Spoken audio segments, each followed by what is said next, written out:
What if I told you that thousands of years ago, the Chinese, Romans, and Greeks discovered a landscaping secret that could save water during a drought, eliminate mosquitoes from your neighborhood, and keep bees alive?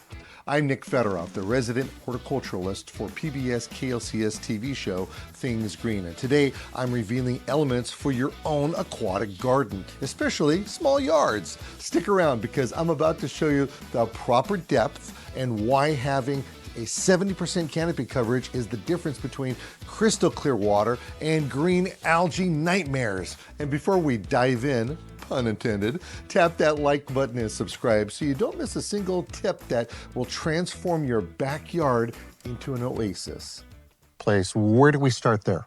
Well, you can go to a home improvement store or any pond store, any place that actually sells either pond liner or prefabricated ponds that you can actually sink into the ground. Like those little plastic jubbers? Yeah, they come in all shapes and sizes and depths.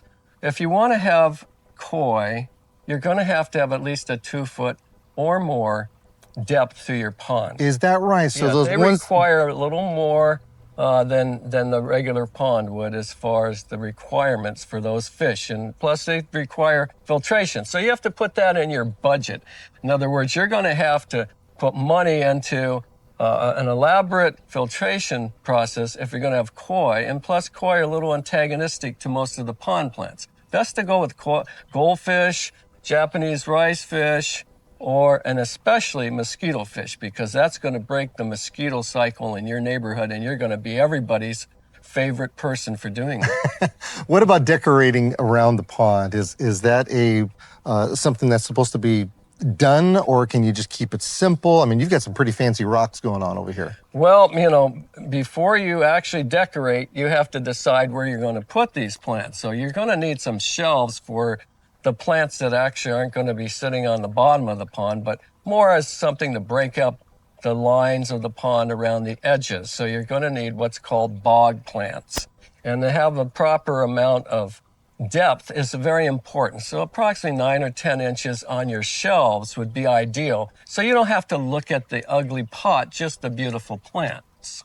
So how deep are we going all together? Probably about 12 to 18 inches for the rest of the pond. So the lilies can sit down there and the leaves can float up. And ideally, you're going to want to have a 70% canopy of either floating leaves or floating plants on the pond. So you don't have algae, you have crystal clear water with or without a filter.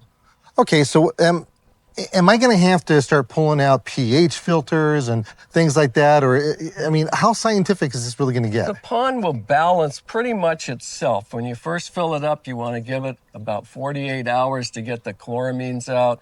And you're going to probably want to use something like microlift to establish some bacteria so you can save some time and put all the fish in you want sooner rather than later. You also should put in some Amquil if your focus is on the fish. That helps their slime stay intact on their bodies and their gills functioning properly. Now, I want to talk about something really controversial right now and as quickly as possible. Sure. The drought. Oh. We have 14 western states that are in the worst drought ever. How practical is it to put a pond? Very practical. Uses very little water. You can go away for weeks at a time and you still know everything is still there being watered.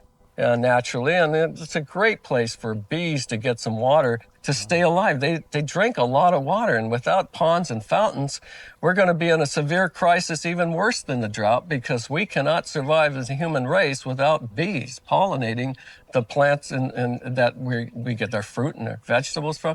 They have to be here, so we have to remember that, not just think about every drop of water just for ourselves. Well, with that, we definitely need to consider using a pond. Absolutely.